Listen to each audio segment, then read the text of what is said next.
Ever downloaded a video from Instagram only to find that it looks noticeably worse than the original? The colors may look different, details can disappear, and the video may even look blurry. So, why does this happen? Social media platforms may resize, recompress, or re-encode videos to optimize playback and storage. The version you download may not be the same quality as the original upload.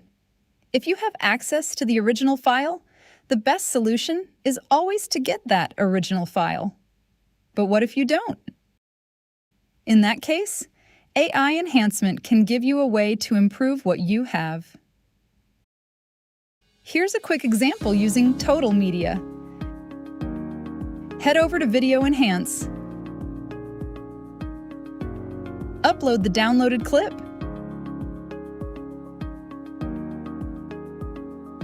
Set your target frame rate and resolution, and hit Start. A short wait, and you'll get a noticeably cleaner result. As you can see, the enhanced version has more visible detail and looks cleaner than the original downloaded file. That's a 30-second fix for a video that would otherwise stay blurry forever. If you've got a clip that needs the same treatment, you can try it out at TotalMedia.